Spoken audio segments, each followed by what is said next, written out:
За 6 болон одоо энэ 7 дугаар асуудлууд бол нийслэлийн засаг даргын 01/75 48 дугаар албан бичгээр хамт өргөн мэдүүлсэн. За нийслэлийн иргэдийн хурлын төлөөлөгчдийн ээлжид хуралдаанаар хилцүүлэхдээ тусад нь хилцүүлж байгаа. За амар төвчин дарга. Хотын стандартад оруулах нэмэлт өөрчлөлтийн талаар та бүхэн танилцуулъя. Нийслэлийн засаг даргын 2024 оны А дроп 1044 дугаар захирамжаар хотын стандартыг хянан тохиолдуулах эрх бүхий байгууллагуудыг байгуулах үүрэг бүхий ажлын хэсгийг ингээд байгуулсан байгаа. За тус ажлын хэсгийн 2 дугаар хуралд Улаанбаатар хотын хөгжлийн корпорацаас ирүүлсэн нийслэлийн иргэдийн төлөөлөгчдийн хурлын 2022 оны 24 дугаар тогтоолоор батлагдсан нийтийн тээврийн үйлчилгээ, тээврийн хэрэгсэл тавигдах ерөнхий шаардлага хотын стандартад нэмэлт өөрчлөлт оруулах саналыг бол танилцуулж, дараах нэмэлт өөрчлөлтийг оруулахаар бол та бүхэнд бол танилцуулж байна. За 8-3-т нийтийн тээврийн хэрэгслийн гадна талд реклам сурчлагын самбар байршуулахгүй байх гэж заасныг нийтийн тээврийн хэрэгслийн гадна талд сурчлагыг байршуулахдаа нийт гадаргууны 60%-аас хэтрэхгүй байх гэж өөрчлөх.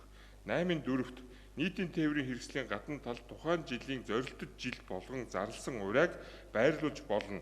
Урайг байрлуулахдаа дараах шаардлагыг хангасан байна гэж заасныг нийтийн тээврийн хэрэгслийн гадна талд сурчлагаа байрлуулахдаа дараах шаардлагыг хангасан байна гэж өөрчлөх. 8-4-1 тээврийн хэрэгслийн баруун талд зорчигчийг буух хаалганаас хойш зурагт үзүүлсэн зурагт үзүүлсэн хэсэгт автобусны өндрийн 1.3-аас хэтрэхгүй өндөртөө байршуулах гэж заасныг тээврийн хэрэгслийн өндрийн 1.3-аас хэтрэхгүй өндөртөө байрлуулах гэж өөрчлөх.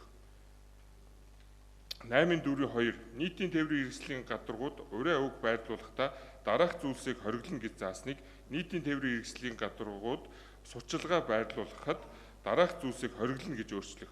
8-4-2-т 2-ын Ад автобусны урд ард хэсэг болон цонх хаалганы шилэн хэсэгт байрлуулах гэж нэмэлтээр оруулах.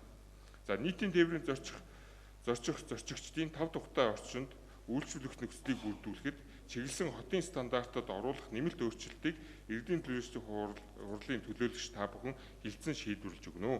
Анхаарал тавьсанд баярлалаа. Нийтдээ 4 нэмэлт өөрчлөлтүүдийг бол оруулж ирж танилцуулж байна. Хэлцэх асуудалтай холбогдуулан асуулттай төлөөлөгч байна. Асуулттай төлөөлөгч авъя. Алга байна.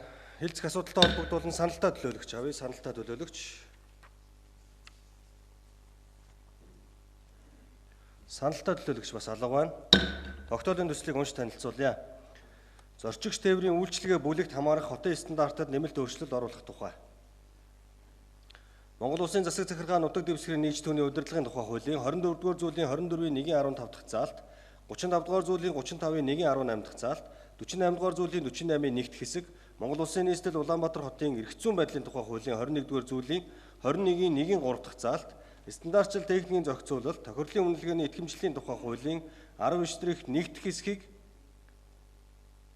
тус үндэслэн нийслэлийн иргэдийн төлөөлөгчдийн хурлаас тогтоох нь. 1. Нийслэлийн нийтийн тээврийн үйлчилгээний чанарыг сайжруулах зорилтын хүрээнд нийслэлийн иргэдийн төлөөлөгчдийн хурлын 2022 оны 24 дугаар тогтоолоор баталсан зорчигч тээврийн үйлчилгээ бүлгийн нийтийн тээврийн үйлчилгээ, тээврийн хэрэгсэл тавих ерөнхий шаардлага, хотын стандартын дараах хэсэгт дор дурдсан нэмэлт өөрчлөлтийг оруулж баталсугай.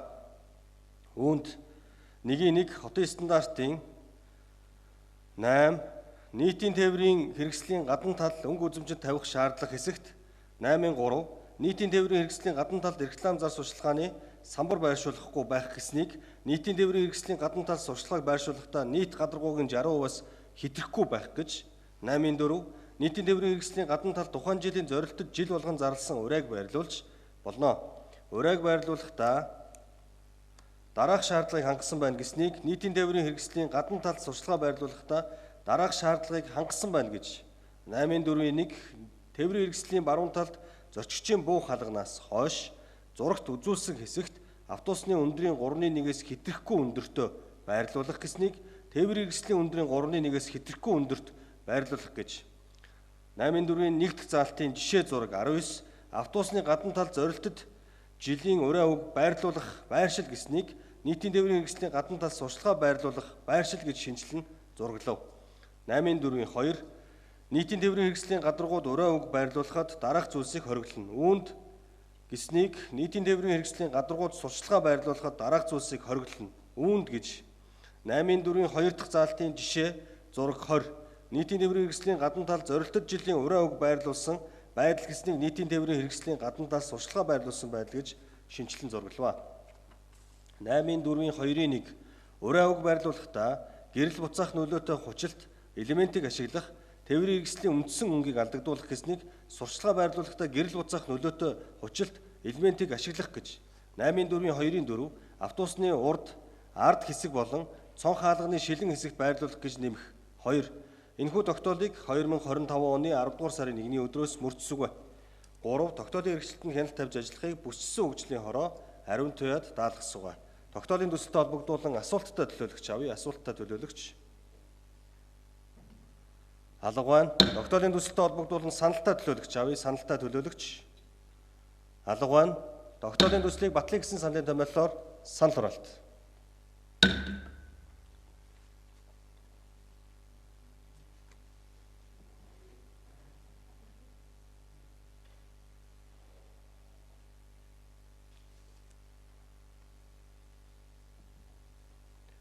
Хуралдаанд оролцсон төлөөлөгчдийн олонхын саналаар тогтоолын төсөл батлагдлаа.